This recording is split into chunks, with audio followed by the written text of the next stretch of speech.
A maior parte das pessoas que investem em ações não sabe responder esta pergunta, que é, se eu comprar esta ação hoje, quanto é que ela pode valer daqui a 5 anos? Qual é que é o retorno anual médio que eu posso ter nos próximos anos com esta ação? Muito importante. E se investes sem saber isto, este vídeo é provavelmente um dos vídeos mais importantes que vais ver sobre investimentos na tua vida. Porque comprar uma ação sem fazer projeções financeiras é a mesma coisa que andar de carro sem saber para onde é que vais, nem ter GPS. Podes chegar a algum lado, mas é pura sorte. E eu, ao contrário de 90% dos influencers em Portugal, não me baseio em sorte. Baseio-me em factos e em matemática, contas, análises, etc. Por isso hoje vou mostrar-te como fazer projeções financeiras, ou seja, projetar o preço da ação e o potencial retorno para o futuro, mais ou menos para os próximos 3 a 5 anos. Vamos começar com os dois tipos diferentes de projeções financeiras. Temos as simples e as avançadas. Eu vou explicar quando aplico cada uma delas, que variáveis uso, como é que defino as variáveis e como é que aplico estas projeções às minhas análises. Mas neste vídeo vou-me focar muito mais nas projeções simples, porque sinto que são mesmo essenciais para qualquer pessoa, desde uma pessoa que já investe há bastante tempo até alguém que começou a investir há pouquíssimo tempo ou ainda nem sequer investiu, mas quer começar a investir em ações individuais. Para qualquer análise que façam, as projeções financeiras simples são essenciais. As avançadas ficam para um próximo vídeo que vai sair muito em breve. E de certeza que se vires este vídeo até ao fim, nunca mais vais olhar para uma ação da mesma forma e vais mudar a forma como fazes as tuas análises. Vamos começar. Primeira coisa que é óbvia, vocês têm de perceber que vocês não vão conseguir fazer projeções financeiras de jeito se não tiverem analisado a empresa ou se não conhecerem a empresa. Pelo menos a indústria onde está o modelo de negócio e as métricas superficiais da empresa. Se não souberem isto, não vão conseguir fazer uma projeção financeira com clareza, como é óbvio. Claro que podem simplesmente usar as expectativas futuras dos analistas, mas sem uma análise fundamental nunca vão conseguir perceber se as expectativas dos analistas de facto fazem sentido ou não e não vão conseguir ajustar essas expectativas dos analistas à vossa análise. Mas atenção, as expectativas dos analistas não são completamente irrelevantes. Aliás, eu uso-as muitas vezes, quase sempre em projeções financeiras, especialmente quando eu acho que a empresa vai superar ligeiramente as expectativas deles. Porque assim mesmo, achando que as expectativas deles são demasiado conservadoras, eu ao utilizar algo parecido com as deles, também eu estou a ser conservador e tenho uma margem de segurança maior no meu investimento. Mas eu quero que vocês percebam que projeções financeiras são mesmo o passo que diferencia investidores com convicção que investem baseado em lógica de pessoas que estão meio a adivinhar, percebem? Claro que também podes usar métricas básicas e modelos de valuation como o modelo de fluxo de caixa descontado e assim, mas sem projeções financeiras não tens mesmo um valuation real e não consegues visualizar o potencial retorno e o preço da ação ao longo dos anos. E sem valuation não tens bem análise, tens mais uma opinião informada, percebem? É isso que eu quero explicar. Se tu não tens mesmo uma estratégia e não consegues delinear bem o potencial retorno e o preço da ação para os próximos anos, é como eu disse, é meio uma opinião informada. E ao contrário do que quase toda a gente pensa, tu não precisas de ser um analista profissional ou um gênio para saber fazer projeções financeiras. Precisas de um processo. E é isso que eu te vou dar hoje. Continuando, vamos para os dois tipos de projeções que eu já tinha referido. Projeções simples. Eu faço estas projeções obrigatoriamente todas as vezes que analiso uma empresa. Sempre. Sem falha. Não existe uma análise fundamental que eu tenha feito a uma ação que não tenha feito projeções financeiras simples. Por isso, daí serem tão essenciais. Eu faço sempre 3 casos diferentes nas projeções financeiras de uma empresa. Temos o caso base, o caso bearish e o caso bullish. O caso base é a minha expectativa principal, o que eu acho realmente que vai acontecer com a empresa nos próximos 3 a 5 anos. O caso bearish é se acontecer pior do que o que eu estou à espera, ou seja, eu sou um bocado mais pessimista. Lembrem-se que eu para o caso base já sou ligeiramente mais conservador do que o que realmente acho, por isso o caso bearish vai ser ligeiramente ainda pior que isso. E o caso bullish vai ser melhor do que o que eu estou à espera, como é óbvio. Antes eu fazia 5 casos diferentes por empresa, quando usava o Excel que eu fiz, mas agora que uso a aplicação do Jeremy, o 1000xstocks.com, ele só tem lá bullish, bearish e base. Antigamente havia o ultra bullish e o ultra bearish, até quando o Jeremy fazia no Excel dele. Eu também tive de copiar o Excel do Jeremy, fui procurar as fórmulas que ele, não sabia as fórmulas que ele utilizava, mas fui pesquisar as fórmulas para cada uma das métricas que eu tinha de calcular e fiz o meu próprio Excel. Por isso, se vocês quiserem ter acesso a esse Excel, vou deixar o link na descrição, ok malta? Pode ser que seja útil para vocês, é de graça, é um Excel que eu fiz que vos vai ajudar de certeza. E especialmente pessoas que não têm 1000 € por ano para pagar por uma aplicação. Mas agora deve haver pessoas a perguntar, mas porquê 3 casos ou porquê 5 casos? Porquê que eu tenho que fazer pelo menos 3 casos e não só um? Porque o mercado não funciona através de certezas nem de números fixos. Funciona através de intervalos de probabilidade. Vocês têm de pensar sempre, aliás, para tudo na vida, vocês devem pensar em intervalos de probabilidade, porque nada é certo e fixo na vida, nada. E é assim que eu faço. Projeções financeiras, eu penso em intervalos de probabilidade. Ou seja, digamos que o meu caso base, a probabilidade de acontecer é para aí de 50%, o caso bullish é para aí 20% e o caso bearish é também para aí 20%, mais ou menos. E depois os outros dois, o ultra bearish e o ultra bullish, era para aí 5% de probabilidade de acontecer.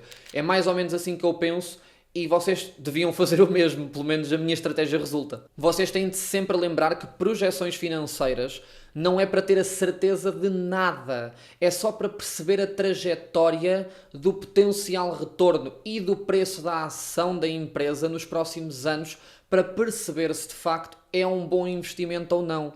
A empresa pode ser muito bem gerida, mas se não tiver um crescimento absurdo e estiver bastante cara, pode não fazer nada nos próximos 5 anos, mesmo sendo uma empresa fantástica. E o exemplo disso perfeito é a Tesla. Nos últimos 5 anos não fez nada, mesmo sendo uma empresa fantástica, bem gerida e com um potencial de crescimento absurdo para os próximos anos e em indústrias extremamente disruptivas. Isso não significa nada se não houver matemática, cálculos, lógica por trás, percebem? Agora, projeções avançadas, eu não faço em todas as análises, vocês podem fazer à vontade, não tem mesmo mal nenhum nisso, só que à medida que vão ganhando mais experiência, pode se tornar um bocadinho perda de tempo fazer em todas as análises mesmo. Mas como assim em todas? Então quando é que tu fazes exatamente? Normalmente eu faço em 2 momentos específicos. Faço na análise inicial, quando pretendo que a empresa represente uma grande percentagem do meu portfólio, quando é uma empresa grande, de qualidade, matura, uma blue chip company, ou seja, uma Meta, uma Amazon, uma American Express, uma Google, quando são essas empresas, eu faço logo na análise inicial, ou fiz logo na análise inicial, uma projeção financeira avançada, mas apenas se eu pretendo de facto já de início que a empresa tenha uma grande percentagem no meu portfólio. Também faço projeções financeiras avançadas quando já tenho essa empresa no meu portfólio, mas pretendo aumentar a posição significativamente. Uma empresa que eu tenho no meu portfólio que não faz necessariamente parte das maiores posições do meu portfólio, mas é uma posição grande, a AMD. Se eu decidisse agora que queria aumentar substancialmente a minha posição na AMD, eu iria fazer uma projeção financeira avançada. Por acaso já fiz na AMD, mas é só para dar um exemplo. Nestas projeções avançadas só costumo fazer uma mesmo, por empresa ou por análise, digamos assim. Antigamente, quando fazia 5 para as projeções simples no Excel, fazia 3 para as projeções avançadas. Agora, como faço só 3 na aplicação do Jeremy para as simples, para as avançadas só faço uma, também só tenho lá espaço para uma de cada vez, mas não é nada de super grave desde que seja bem feito, ok? Isto aqui também não existe uma regra fixa, uma lei. Vocês podem fazer 3 casos para as avançadas, podem só fazer um como eu, depende, é o que vocês quiserem. Esta regra não é fixa, ok? Mas para vocês perceberem, a principal diferença entre as projeções simples e avançadas é um nível de detalhe. Mas a estrutura financeira por trás de cada uma também é diferente, mas nós já vamos ver isso. Agora é que vamos começar a parte prática das projeções simples. Mas antes de projetar seja o que for, nós temos de perceber o quê? Qual é que é a velocidade com que a empresa vai crescer nos próximos anos, ou o ritmo, como quiserem. E para decidir isso e para perceber qual é que é as percentagens de crescimento que eu vou colocar nas projeções, eu baseio-me em 3 principais fatores. E uso sempre estes 3 em conjunto, nunca apenas um. O primeiro fator são as expectativas dos analistas e da própria equipa de gestão da empresa. Eu não sigo estas expectativas cegamente, como é óbvio, mas como já vos disse, mas devem ser um ponto base, ok? Devem vos dar a perceber qual é que é a sensação do mercado acerca daquela ação para os próximos 12 a 24 meses. Nós sabemos que os analistas muitas vezes são demasiado otimistas, outras vezes demasiado conservadores. são extremamente emocionais, estão sempre a mudar de opinião constantemente, mas serve de ponto de referência para perceber o que é que o mercado já está a descontar, se vocês juntarem isto com a vossa análise fundamental. A equipa de gestão da própria empresa também fala trimestralmente do que espera para o futuro. Normalmente no último trimestre do ano, por exemplo, eles falam sobre as expectativas deles para o crescimento da receita e do lucro por ação para o próximo ano todo, ou seja, para o full year de 2026. E a maior parte das empresas faz isso, como é óbvio, é extremamente importante, é o que nós chamamos de guidance, ok? Guidance é uma palavra muito importante que vocês se vão ter de habituar a ouvir várias vezes. Guidance é basicamente isto, é a estimativa da própria empresa para os próximos 12 meses de crescimento. O segundo fator é o histórico de resultados da empresa. Óbvio, claramente que resultados passados não garantem de todo resultados futuros, mas é importante vermos o histórico da empresa, como é óbvio. Nesta parte eu olho para 3 a 5 anos de histórico mais ou menos e como são projeções financeiras simples, eu foco-me no crescimento da receita, no crescimento do lucro líquido e do lucro por ação e olho relativamente para as margens. Nesta parte olho para os últimos 3 a 5 anos de histórico da empresa e como são projeções financeiras simples, eu não preciso de ir à demonstração de resultados, ver cada linha. Foco-me principalmente na percentagem de crescimento da receita, do lucro por ação e na evolução das margens. Ou seja, as métricas financeiras mais básicas, digamos assim. O terceiro e último fator é a análise à indústria e à empresa. Esta é a parte que mais separa investidores com sucesso de investidores sem sucesso, como é óbvio, não é? Se eu analiso uma empresa e percebo que ela vai entrar num mercado qualquer que está a crescer muito mais rápido que os outros mercados em que ela está envolvida e que é uma indústria disruptiva com um grande potencial de crescimento e a empresa é super bem gerida e tem um moat fantástico ou vai poder ter um moat nessa nova indústria disruptiva, claramente que eu vou colocar um potencial de crescimento nessa empresa superior ao dos analistas e é importante também ter isso em consideração, ter sempre a vossa análise em consideração, porque olhar só para os números e para o histórico e para as expectativas futuras não vos diz a estratégia da empresa, onde é que ela está a investir e quais é que são os segmentos da empresa, etc. Ou seja, a análise fundamental é essencial para uma projeção financeira. E é nesta parte que está a vantagem competitiva do investidor individual. Tu não precisas de gerir 10 mil milhões de euros para ser muito bom no mercado e para superar o retorno do mercado e para chegar primeiro às oportunidades do Hedge Funds. Porquê? Tu como investidor individual podes concentrar-te a fundo numa empresa e saber mais sobre ela do que 90% dos investidores institucionais, até porque a maior parte deles, tanto dos analistas como dos hedge funds, pensam muito a curto prazo. E a tua vantagem, tanto em termos de retorno, como em termos de empresas de qualidade, como em termos de paz e descanso no futuro, como em termos de fiscalidade, compensa em sempre investir a longo prazo, sempre. E se tu tens uma mentalidade e um plano a longo prazo e sabes analisar empresas, tu vais destruir qualquer investidor institucional. O Warren Buffett é a prova disso. Em termos de métricas, existe uma distinção muito importante nas projeções financeiras para as avançadas, como é óbvio. Nas projeções financeiras, as variáveis principais são só duas. Percentagem de crescimento da receita, percentagem de crescimento do lucro líquido. Só. Nas projeções avançadas já entram variáveis mais específicas. Já entra o custo de receita ou o custo de produção, que é o COGS. Já entram os custos ou despesas operacionais, como quiserem. Já entra a diluição ou share buybacks, etc. Nas projeções avançadas, o que tu estás a fazer basicamente é construir uma demonstração de resultados projetada para o futuro e mais simplificada, porque tu não colocas mesmo lá a percentagem de crescimento do lucro líquido e do lucro operacional, por exemplo, colocas a percentagem de crescimento dos custos e ele automaticamente, através da percentagem de crescimento da receita e dos custos, faz-te os cálculos e apresenta-te o lucro líquido e o lucro operacional, etc. Mas é basicamente isso. Agora vamos ao índice preço-lucro, ou PL, que é bastante importante, porque é uma variável que está tanto nas projeções simples como nas avançadas, e é algo que muita gente interpreta mal. Basicamente o PL diz-me quantas vezes é que o mercado está disposto a pagar pelo lucro anual da empresa. Por exemplo, se uma empresa tem um lucro por ação de $10 e o preço da ação é $200, significa que o índice preço-lucro, ou o PL, é de 20. que é que isso significa na prática? Que o mercado está a pagar 20 anos de lucros pelo direito de ser dono de parte dessa empresa hoje. Nas projeções financeiras uso o PL para conseguir calcular o preço da ação futuro ou projetado, mas não uso só um PL fixo, uso um intervalo, ou seja, um PL mínimo e um PL máximo, por cada caso. Porque o índice preço-lucro depende de muitas coisas que eu não consigo controlar. Share buybacks, sentimento do mercado, taxa de juro, crescimento da empresa, muita coisa. Mas como é que eu escolho esse intervalo para o índice preço-lucro? Primeiro temos de ter em consideração o ambiente macroeconómico. Não é nada de super mega importante, mas é só algo para ter em consideração. Porquê? Em momentos em que as taxas de juros estão mais altas, os índices preço-lucros tendem a comprimir, ok?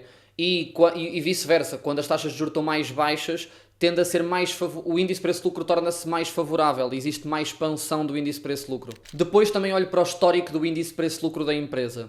Tem de ter sempre em consideração que o passado não reflete de todo o futuro, no sentido em que o que se passa no passado não é o que vai acontecer no futuro, mas é importante de ver a média histórica do índice preço-lucro da empresa para perceber se a empresa está acima da sua média histórica, em termos do quão cara ou barata está, em termos de índice preço-lucro, ou se está abaixo da sua média histórica. Normalmente olho para um intervalo tipo 10, 20, 30 anos, o máximo possível até. Claro que isto depende muito de empresa para empresa, porque há empresas que, sei lá, há 20 anos já eram lucrativas e gigantes, e outras empresas que há 20 anos quase nem sequer existiam ou perdiam dinheiro. Por isso, vocês têm que ajustar o intervalo do índice preço-lucro ao ciclo de vida da empresa, ok? Mas isto ajuda-me a perceber onde é que o mercado, ou como é que o mercado valoriza tipicamente a empresa. E a terceira coisa, muito importante, é a comparação do índice preço-lucro e da percentagem de crescimento da receita e do lucro por ação com o índice preço-lucro, a percentagem de crescimento e o lucro por ação dos seus principais concorrentes. Muito importante. Para vos dar um contexto, por exemplo, imaginem uma empresa que cresce 2 vezes mais rápido que os seus concorrentes e 4 vezes mais rápido do que a média do mercado, tanto na receita como no lucro líquido. Eles podem estar 2 vezes mais caros do que a concorrência e 4 vezes mais caros do que o mercado em termos de índice preço-lucro, percebem? Por isso, a grande diferença entre alguém que sabe interpretar um PL e alguém que não sabe é que quem não sabe olha só para o PL e pronto, e compara-o. Acabou. Quem sabe interpretar um PL olha para o PL sempre juntamente com a percentagem de crescimento da receita e do lucro líquido. Ou seja, a percentagem de crescimento do top line e da bottom line da empresa. Sempre. E que sempre que comparamos uma empresa, o índice preço-lucro de uma empresa ao índice preço-lucro de um concorrente, também temos de comparar a percentagem de crescimento do top line e da bottom line. Sempre. Importantíssimo. Depois de fazer esta comparação, chega ao intervalo de índice preço-lucro, mas nós já vamos ver como é que funciona na prática. Tenho uma empresa exemplo, não se preocupem. Mas nas projeções avançadas, esse intervalo para o índice preço-lucro é ainda mais detalhado. Ou seja, não tenho só um mínimo e um máximo, também tenho um valor médio que coloco. É só essa a diferença. Bem, vamos ao que interessa. Vou usar a American Express como exemplo para as projeções simples, ok? É uma empresa que eu tenho no portfólio público e não só, também tenho em outros portfólios privados e gosto bastante da empresa. Por exemplo, no portfólio público eu pretendo que seja uma posição que ocupe no mínimo 10% do portfólio, por isso ainda tenho bastante para comprar, ok? Antes de saltarmos para as projeções financeiras, vamos só ver aqui uns dados principais ou uns dados superficiais, digamos assim, da empresa. O preço atual da ação está mais ou menos a $300, 290 e poucos. O EPS, ou seja, o lucro por ação para 2025 foi $15,38 e o índice preço-lucro atual está por volta dos 19, ok? Vamos começar com o caso base para a American Express e a primeira coisa a fazer é definir a percentagem de crescimento da receita que vamos usar, ok? De acordo com alguns dados que eu fui buscar, o crescimento histórico da receita nos últimos 3 anos foi entre 10 a 11% por ano para a American Express. As expectativas dos analistas para a receita para os próximos 12 a 24 meses, ou seja, 1 a 2 anos, é cerca de 12% por ano, mas para os próximos 5 anos desce para por volta de 10% por ano. E a guidance da equipa de gestão para a receita para 2026 todo dá um crescimento entre os 9% e os 10% mais ou menos. Ou seja, o histórico diz-nos 10 a 11, os analistas dizem-nos 10 a 12 e a própria empresa diz-nos 9 a 10. Como eu já vos disse,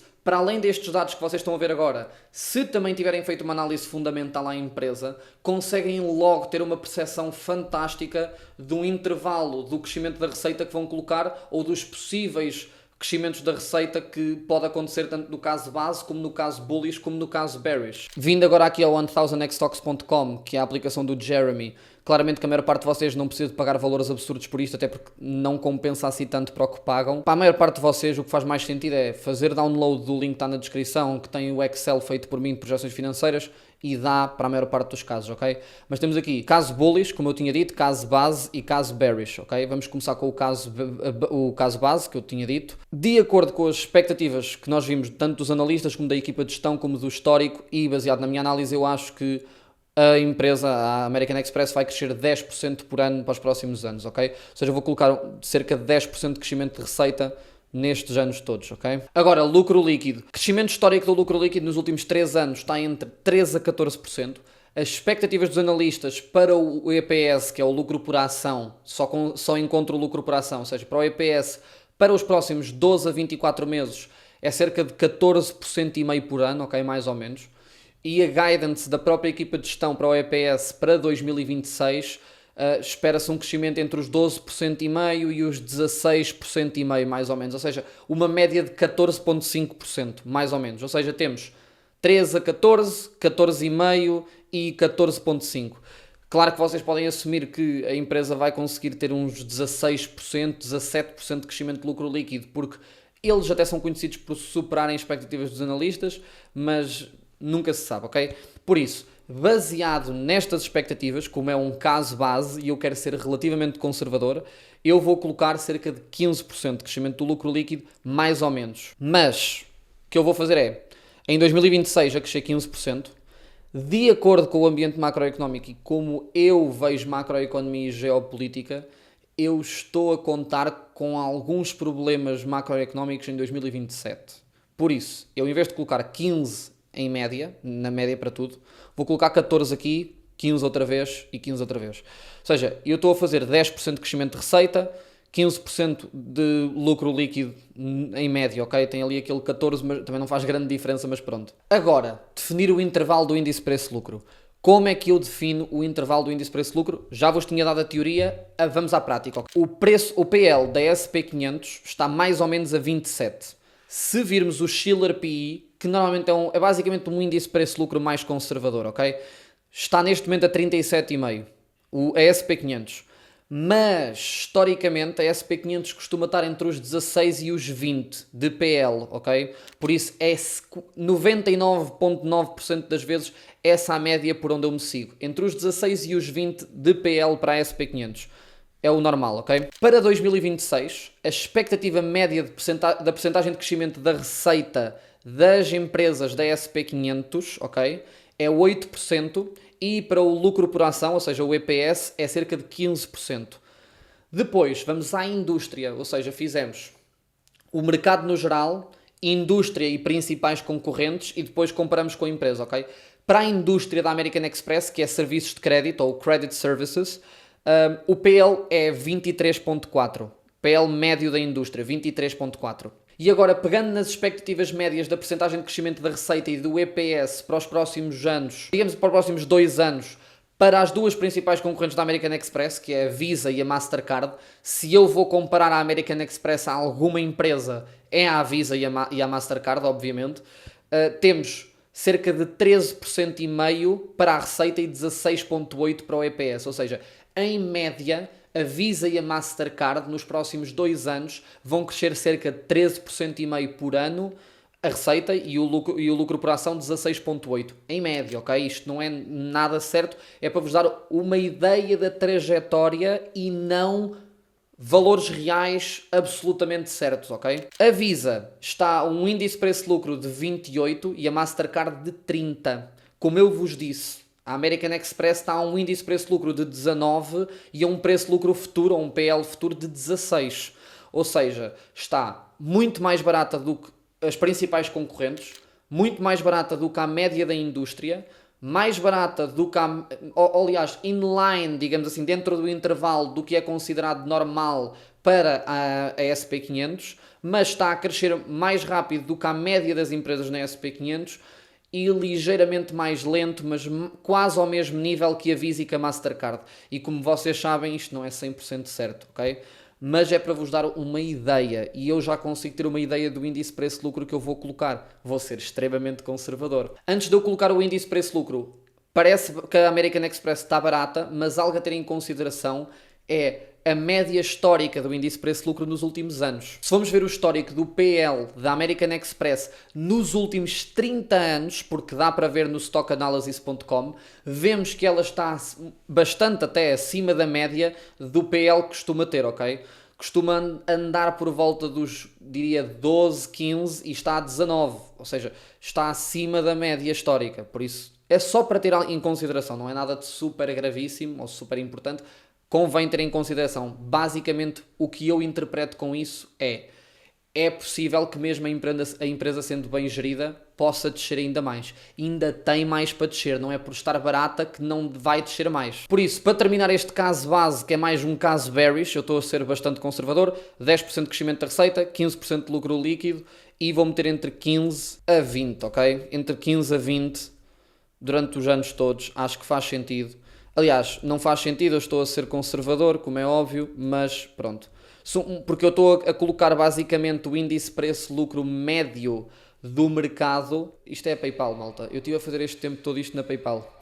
Como podemos ver, está a $300 por ação, ok? Esse é o preço que eles estão a usar para calcular. E vamos ter que voltar a meter tudo de novo. 10% de receita, 15% de lucro líquido. Aqui eu meti 14%. 15, não é preciso serem 100% certos, como é óbvio, 15, 20, e o que é que nos vai dar? Agora nós vamos ter acesso ao quê?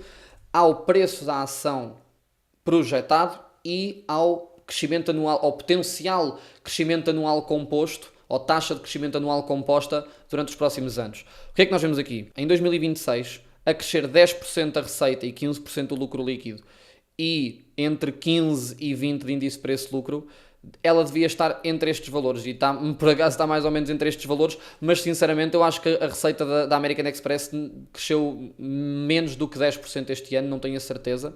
É algo que também dá para ir descobrir muito rápido, não seja por isso. Estava no sítio certo, cresceu 10% certinhos, por isso eu estou exatamente no sítio certo, ela cresceu 10%. O que é que nós vemos aqui?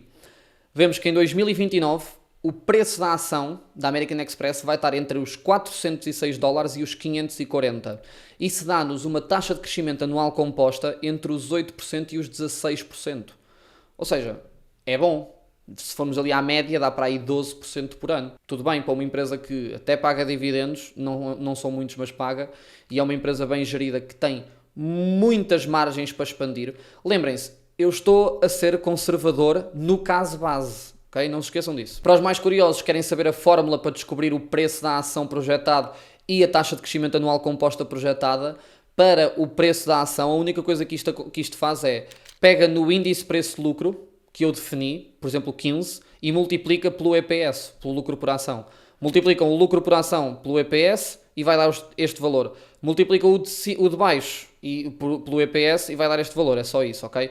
Para a taxa de crescimento anual composta, ou seja, o CAGR, já é uma fórmula um bocado mais complexa, mas é o preço futuro, ou seja, por exemplo, para calcular o CAGR aqui seria $470, a dividir pelo preço atual, que é 300, elevado a 1 sobre o número de anos que vocês estão a projetar, menos 1. É só isso. É essa a fórmula, vai aparecer também na tela, mas pá, não é nada de super fancy, mas é isso. Agora vamos fazer os dois próximos casos. O caso bearish e o caso bullish. Vamos começar pelo caso bearish. Normalmente começa sempre pelo bullish, pelo positivo, mas vamos começar pelo negativo.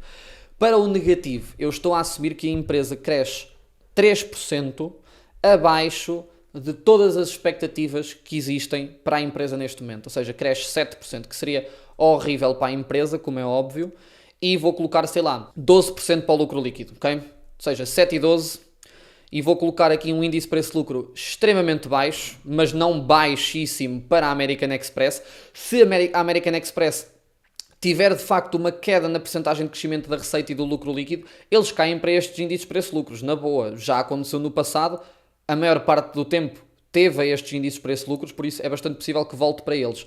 Daí eu também estar a ser bastante conservador no índice preço-lucro no meu caso base, ok? 10 de índice preço-lucro mínimo e 15 de índice preço-lucro máximo. Eu podia estar a colocar aqui 20, porque pode acontecer, mas não é algo que eu acho realista. O que é que isto nos dá? Dá-nos um preço da ação entre os 245 dólares e os 370, sendo que ela está agora a 300. Não é necessariamente positivo, né? A taxa de crescimento anual composta dá entre menos 5 e 5, ou seja, teoricamente, se fôssemos à média disto, eu ficaria exatamente igual nos próximos 4 anos em termos de valor absoluto investido na American Express. Não teria nem retorno positivo nem negativo, e isso não é um caso negativo muito grave, se vocês pensarem bem. Existem várias e várias empresas aí no mercado que, se o caso negativo acontece, o caso bearish, vocês perdem muito dinheiro mesmo. Ter esta percentagem de taxa, aliás, ter esta taxa de crescimento anual composta na American Express, numa empresa tão segura, sendo já conservador no caso base e conservador no caso bearish, é um no-brainer, na minha opinião, para a empresa que é. Agora, caso bullish, que é o que toda a gente quer ver, eu acho que a empresa vai crescer a receita a 12%. Eu estou a ser bastante conservador para a receita, como é óbvio, e também vou ser para o lucro líquido, assumindo um lucro líquido de, vamos dizer, 16%, 15%, 17% e 18%. Eu para 2026 estou a ir mais para o lado positivo da empresa, ou seja, a guidance que a equipa de gestão deu para 2026 para o EPS foi entre 12,5% e 16,5%.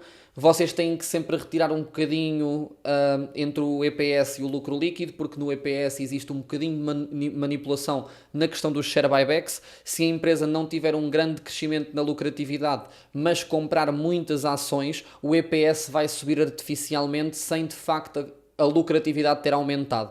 Por isso eu tiro sempre uma percentagenzita, mas vamos dizer 16% é o que eu acredito em 2026. Eu acredito naquela tal redução em 2027 e depois num aumento outra vez da lucratividade da empresa, porque eu acho que ela tem ainda muitos anos para expandir margens mesmo. E isso colocaria a empresa no mínimo a 20 de índice preço-lucro e a 25 de índice preço-lucro máximo, ou seja, mínimo e máximo 20, 25, e isso dá-nos um preço por ação em 2029 entre os 575 dólares e os 720 dólares e uma taxa de crescimento anual composta entre os 17% e os 24%. Fantástico, se isto acontecer, eu faço muito dinheiro em American Express. E é assim, malta, que eu tomo decisões baseadas em números e não em opiniões ou emoções. E lembrem-se do que eu vos disse, eu não estou a prever futuro nenhum, eu estou a tentar mapear os possíveis resultados futuros da empresa para perceber quais é que são as trajetórias que a receita e que o lucro líquido e que o preço da ação pode ter nos próximos anos, para ver se é de facto um bom investimento. Pausa rápida, se queres ter acesso às análises que fazemos, projeções financeiras, o que eu compro e o que vendo no portfólio, masterclasses e o mais importante de tudo, um senso de comunidade, porque uma coisa que eu tenho-me apercebido é que as vendas do AS Club Plus descem em momentos em que o mercado está a cair. E devia ser exatamente o oposto. Vocês deviam estar a querer levar isto mais a sério quando o mercado cai e a começar a comprar agressivamente quando o mercado cai.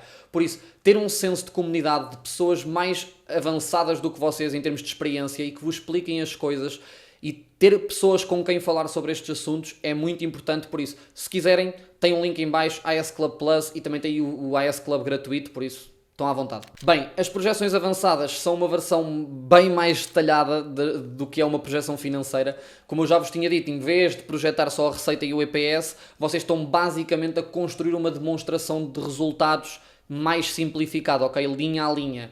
Vamos ver. Se viermos aqui às projeções avançadas, vemos que as variáveis são diferentes. Temos crescimento da receita, que por acaso é a única, tirando o índice preço-lucro, é a única que é a mesma.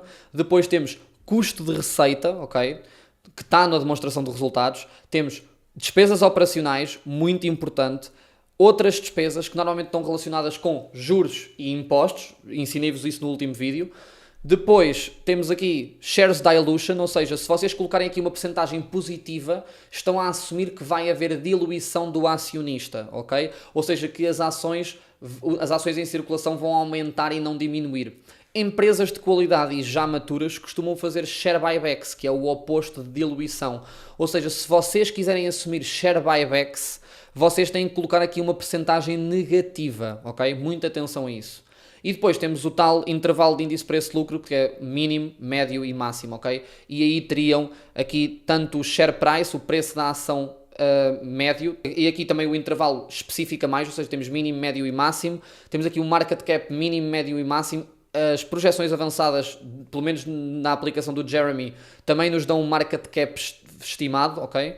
E depois temos o CAGR, que é a taxa de crescimento anual composta, tal como temos na projeção simples. E agora vocês percebem porque é que eu faço projeções avançadas em empresas que eu quero mesmo ter uma posição substancial do meu portfólio. Eu quero mesmo perceber se os custos podem aumentar a sério e eu consigo ter uma especificação das projeções de todas as variáveis da empresa, todas as métricas, muito melhor, ok? Por isso é que é bastante importante usar estas projeções avançadas em empresas grandes que estão agora com um CAPEX muito maior.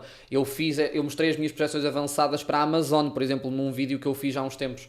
É bastante importante perceberem isso porquê? E terem em consideração o CAPEX quando fazem a projeção avançada para perceber se mesmo com o CAPEX a empresa é um bom investimento ou não. Porque esse CAPEX pode não necessariamente se traduzir em crescimento da receita ou em crescimento dos lucros, ok? E é isso que vocês têm de diferenciar muito bem. Claramente que se os fundamentos da empresa mudarem, eu venho logo rever a minha projeção financeira para ver se continua a fazer sentido investir na empresa ou não, ok? Foi por causa de uma projeção financeira que eu decidi reduzir a minha posição na Palantir. É tudo muito bonito dizer, ei, tu não tens convicção, tu viste a Palantir a 600 de início para esse lucro, tu nunca acreditaste muito nela para ter vendido. Não, os números é que deixaram de fazer sentido, percebem? As projeções financeiras não são uma previsão exata do futuro, ok? São um mapa com um intervalo de possibilidades para os resultados da empresa. E sem esse mapa de possíveis trajetórias do preço da ação e da taxa de crescimento anual composta, estás a investir sem estratégia, basicamente. Pronto, e aqui já tiveram o processo todo. Perceber a empresa e o seu potencial, definir crescimento da receita e do EPS em 3 cenários, bearish, bullish e base, ok, caso base, e definir o intervalo de índice preço-lucro, mínimo e máximo, e tem as vossas projeções, para as simples, como é óbvio. Para as avançadas, estruturam a demonstração de resultados projetada, ok, têm uma ideia, porque para isso têm de fazer, aí é que precisam mesmo de fazer uma análise fundamental à empresa, definir o crescimento da receita e dos custos, e definir os 3 valores do índice preço-lucro, mínimo, médio e máximo.